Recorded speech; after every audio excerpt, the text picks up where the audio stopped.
And we continue with chapter 1. Imam Zarnuji rahimahullah, he says, it was once said to Muhammad bin al-Hasan al-Shaybani, who was the student of Imam Abu Hanifa rahimahullah, will you not compose a book on asceticism? He was also the teacher of Imam Shafi rahimahullah. He says, will you not compose a book on asceticism? He replied, I composed a book on commerce.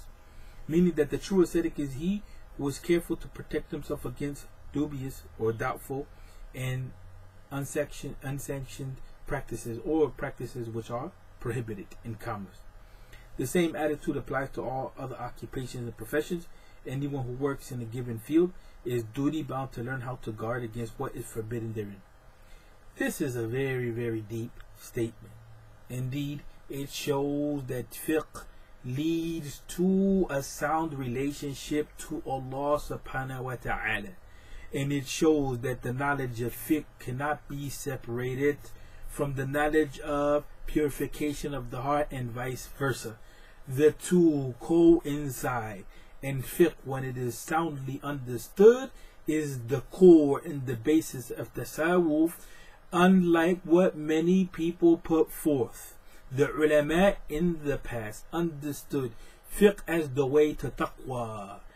Fiqh then is not just a dry science which kills the heart, but when it's understood, brings life to the heart, because it teaches us the boundaries of the deen, and the boundaries of the deen are those boundaries which safeguard our dignity and well-being.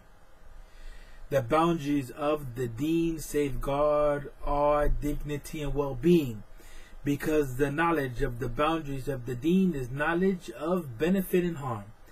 And benefit and harm are those things which we come to know Allah by.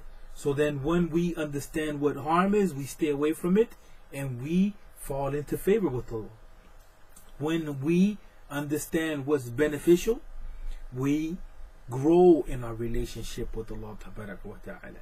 So then the core of the sciences of the heart is grounded in the knowledge of fiqh.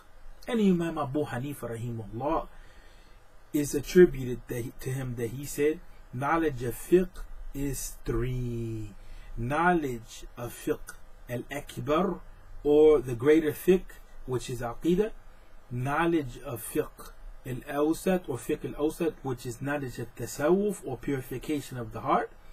And knowledge of that fiqh which is considered fiqh al-asgar, or the lesser fiqh, which is the fiqh that we know commonly in the books of the madahib and so on and so forth. Imam al-Shatibi rahimahullah, he understood tasawwuf to be contained in fiqh also. And there came a point amongst the ulama when fiqh was divided into two types of fiqh, fiqh of the body and fiqh of the heart. So then you had the sheikh of fiqh, or the sheikh in knowledge, and the sheikh of tariqah, or the sheikh in tasawwuf.